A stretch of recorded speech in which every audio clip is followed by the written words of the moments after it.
पता है। चलिए इसे समझते हैं। बात शुरू करते हैं उस एक सवाल से जो शायद हर यात्री के मन में टर्मिनल पर भारी भरकम दाम देखकर आता है। आखिर जो समोसा बाहर 20 रुपए का मिलता है वो एयरपोर्ट के अंदर आते ही 150 का कैसे हो जाता है? सच मानिए, ये सिर्फ मुनाफाखोरी नहीं है, इसके पीछे एक बहुत बड़ा गणित छिपा है। इस पूरे खेल को समझने के लिए सबसे पहले इस बात पर गौर करना होगा कि इन विशाल इमारतों को बनाने में असल में कितनी पूंजी लगती है। उदाहरण के लिए नवी मुंबई एयरपोर्ट को ही ले लीजिए, जिसकी अनुमानित लागत 25,000 करोड़ रुपए तक पहुंच गई है। अब जाहिर सी बात है, इतनी बड़ी लागत को वसूलने का तरीका भी तो उतना ही बड़ा होगा ना। और इस बात को सबसे अच्छी तरह समझा जा सकता है 2020 के दिल्ली एयरपोर्ट के ऑपरेशन से। इतनी भारी आय के बावजूद सिक्योरिटी, मेंटेनेंस और एयर ट्रैफिक कंट्रोल जैसे जरूरी खर्चों के बाद मुनाफे का मार्जिन बहुत ही मामूली सा रह जाता है। 4243 करोड़ रुपए कमाने के बाद भी लगभग सारा पैसा तो उसे चलाने में ही खर्च हो गया और मुनाफा बचा सिर्फ 13.1 करोड़।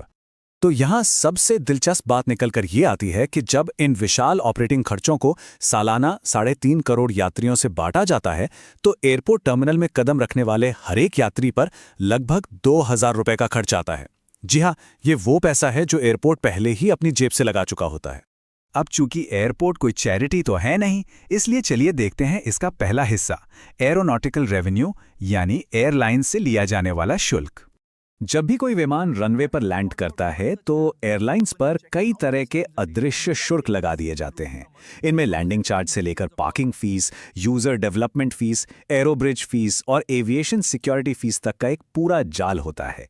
और मजे की बात तो यह है कि अंततः ये सारा पैसा यात्रियों के टिकट की कीमत में ही जुड़कर वापस आता है।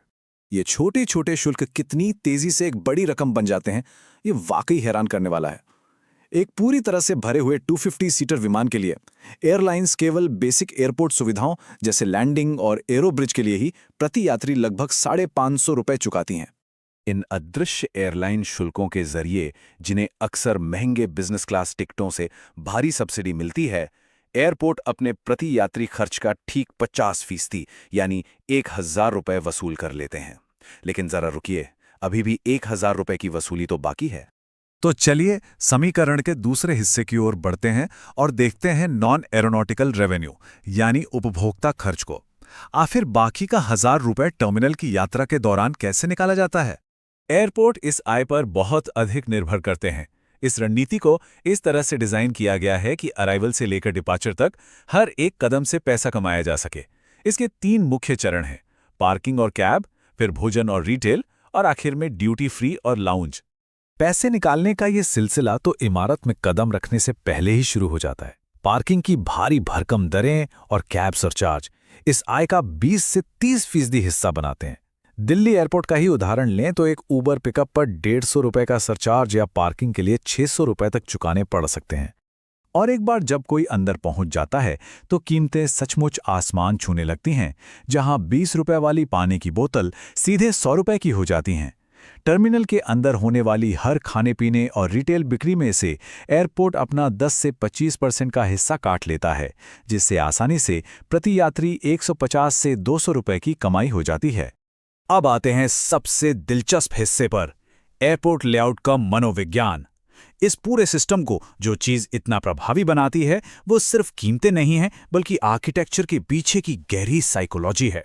हवाई अड्डों को इतनी बारीकी से डिजाइन किया जाता है कि जब यात्री अपने बोर्डिंग गेट की तरफ बढ़ते हैं तो उन्हें सचमुच दुकानों की एक भूल भुलैया के बीच से होकर गुजरने के लिए मजबूर किया जाता है। ये सब बिल्कुल जानबूझकर किया गया है। इसके अलावा और भी कई मनोवैज्ञानिक रणनीतियां हैं, जैसे कि बोर्डिंग टाइम को लेकर थोड़ी अस्पष्टता छोड़ना और मुख्य वेटिंग एरिया में मुफ्त में बैठने की जगह को जानबूझकर सीमित कर देना। इससे होता यह है कि इंतजार कर रहे यात्री मजबूरन रेस्टोरेंट या कैफे में जाकर बैठते हैं और स्वाभाविक रूप से ज्यादा पैसे खर्च करते हैं। अब बारी आती है किसी भी अंतर्राष्ट्रीय हवाई अड्डे के सबसे ज्यादा मुनाफा देने वाले जोन की, ड्यूटी फ्री और लाउंज रणनीति।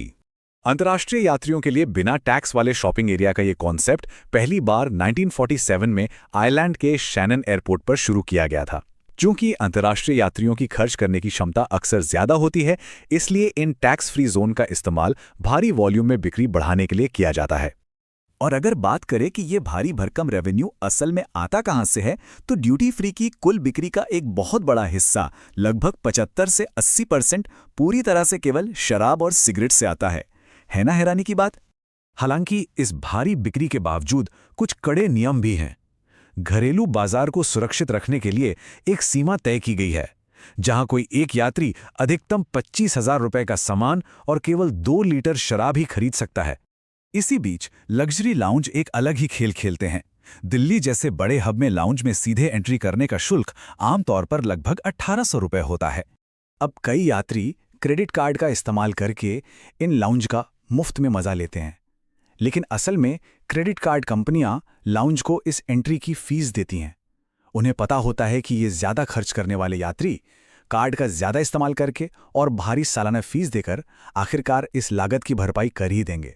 तो बड़ा सवाल ये है कि इस परफेक्ट रूप से डिजाइन किए गए वित्तीय इकोसिस्टम को असल में फंड कौन कर रहा है? शायद अगली बार जब कोई टर्मिनल से होकर गुजरेगा और वो 150 वाला समोसा खरीदेगा, तो वो इस पूरे सटीकता से डिजाइन किए गए यात्री सफर को एक बिल्कुल नए और स्पष्ट नजरिए से देखेगा।